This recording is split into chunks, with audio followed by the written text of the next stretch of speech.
a cooking stream recently. It was really cute. Mm-hmm.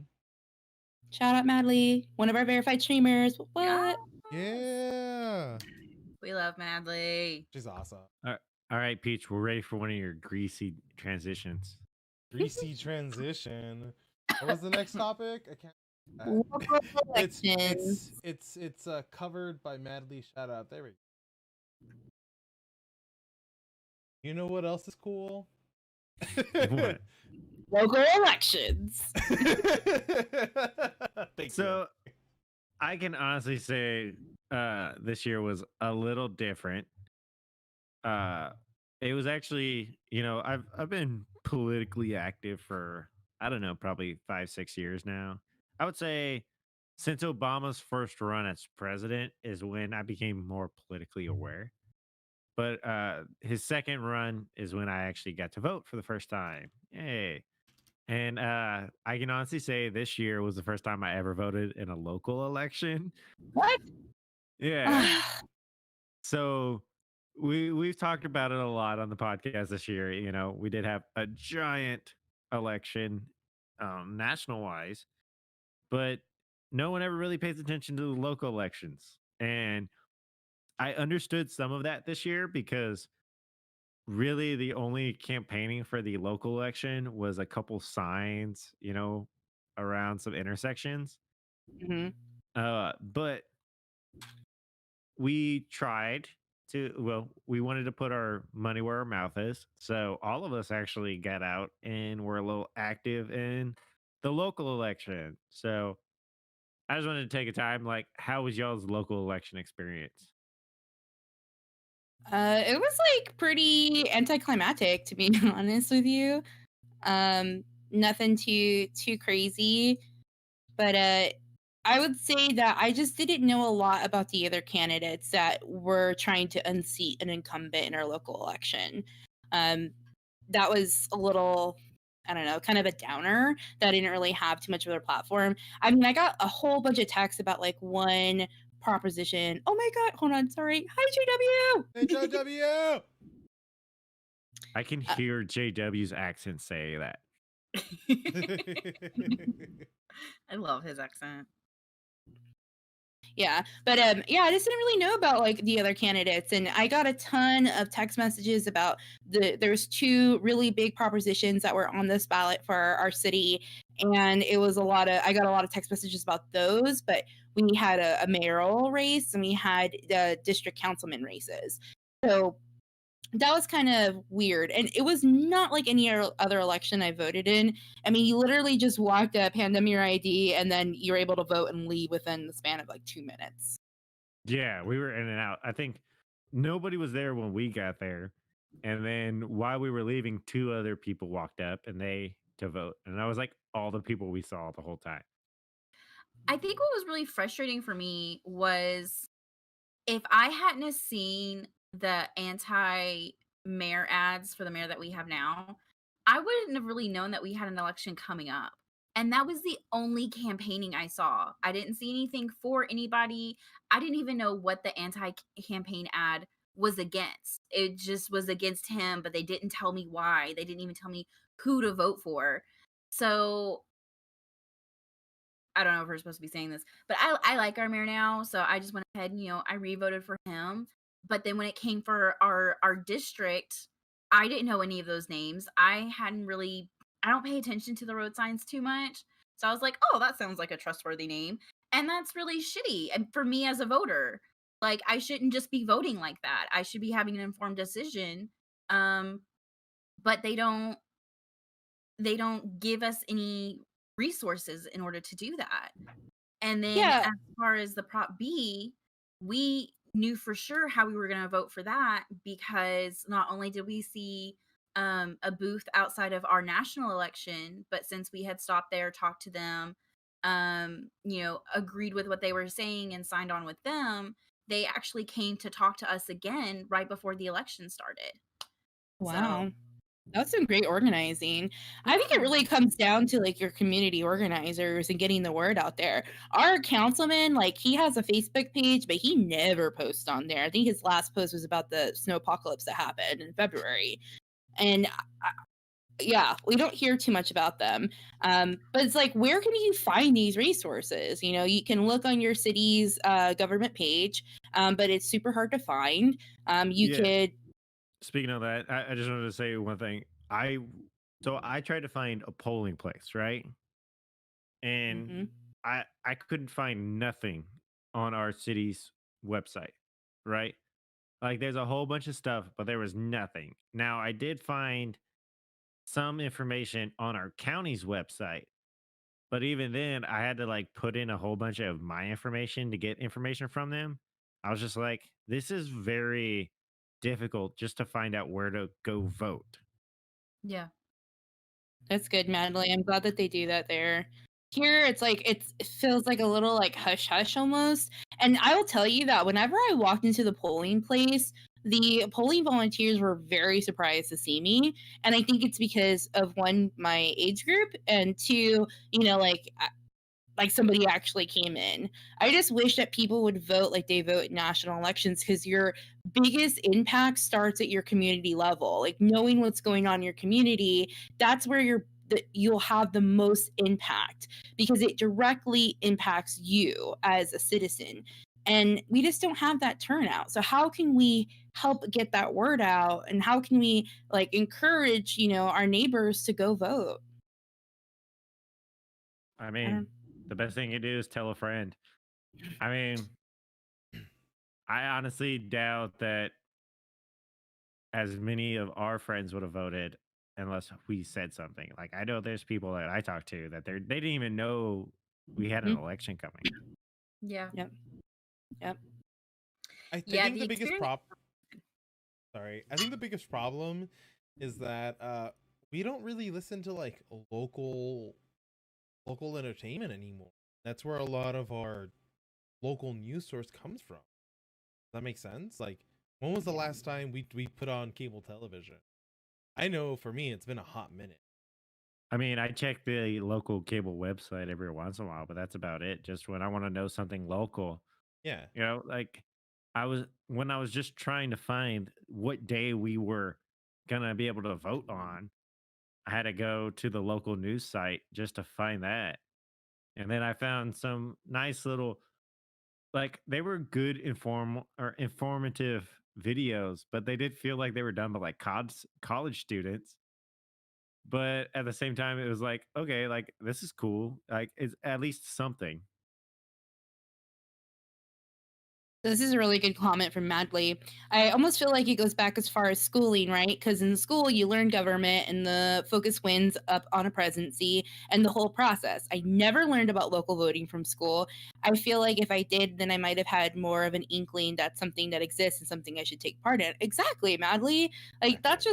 that's like a big life skill that you need to know, like how to find information, you know, think for yourself and actually put it to good use. You're absolutely right.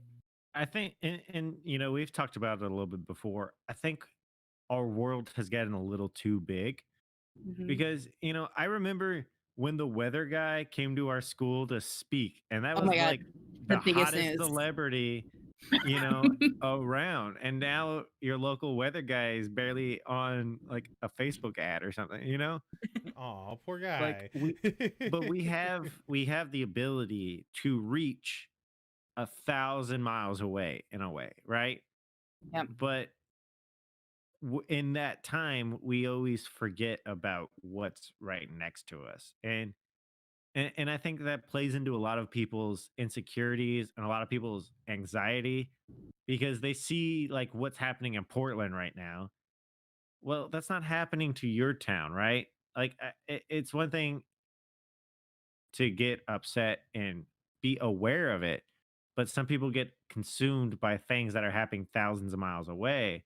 When if you just come back and you participate in your local election, you can actually make some positive change and do something constructive and maybe help alleviate some of your anxiety or you know the thought that I guess the way to put it, the runaway thought process. Yeah, it's also preventative in a way too. Like, okay, that's happening there. I don't want that to happen to my community. I want to make sure certain things are in place.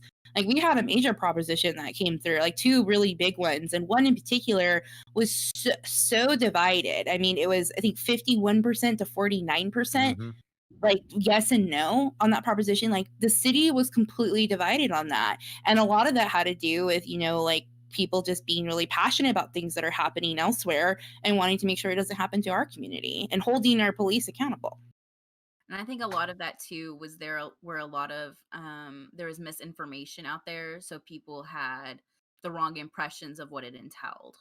But like then Mhm. again, like we talked, we didn't really hear much from the mayor about it. Yeah, We yeah. actually heard more about it from our governor than we did our mayor.